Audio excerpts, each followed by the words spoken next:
অনুরাগী ছ ধারাবাহিকের আজকের পর্বে দেখা যায় কুন্তলা কুমার সোনাকে বলে যে সোনা, আমি ডিভোর্সের সব ব্যবস্থা করে ফেলেছি। তুমি যদি তোমার মায়ের বাড়িতে থাকতে চাও থাকতে পারো, তবে আমার ছেলে রুডিকে তোমাকে ডিভোর্স দিতে হবেই। আর আমি ডিভোর্স দেওয়ার জন্য লয়ারকেও ডেকে পাঠিয়েছি। সোনা দেখতে পাই লয়ারও এসে হাজির হয়েছে। সোনা বুঝতে পারে এই মহিলা খুবই ভয়ঙ্কর। তবে সোনা এটাও বুঝতে পারে যে ওই মহিলার বাড়িতে অর্থাৎ রুডিদের বাড়িতে কিছু না কিছু আছে, যা রুডির মা লুকানোর চেষ্টা করছে এবং তার সাথে আমাদের পরিবারের কোনো না কোনো সম্পর্ক রয়েছে। নয়তো রুডির মা কেনই বা আমার কাছ থেকে গোটা বিষয় আড়াল করবে।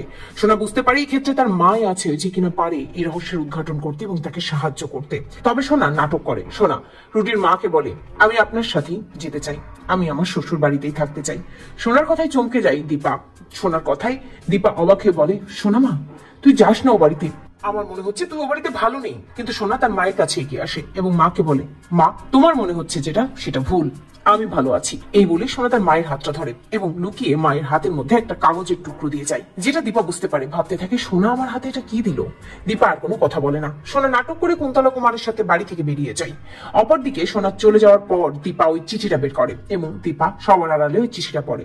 চিঠিতে সোনা লিখে দেয় যে ওই বাড়ির অর্থাৎ রুডিদের বাড়ির দোতলায় কিছু একটা আছে, যে ঘরের দরজা সোনা খুলেছিল এবং কোনো একজন লোককে সোনা দেখতে পেয়েছে, যাকে কিনা কুন্তলা কুমার আড়াল করার চেষ্টা করছে। সোনার লেখা চিঠি পড়ে চমকে যায় দীপা। বুঝতে পারে ভয়ঙ্কর কোনো প্ল্যান সাজিয়েছে এই কুন্তলা কুমার। কেউ আমাকে জানতেই হবে।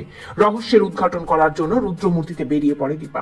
তো বন্ধুরা, তোমরা এটা চাও তো যে এভাবেই যেন গোপনে মাকে চিঠিতে সবটা জানিয়ে এই কুন্তলা কুমারের রহস্যের উদ্ঘাটন করে সোনা? কমেন্ট করে জানাতে ভুলো না।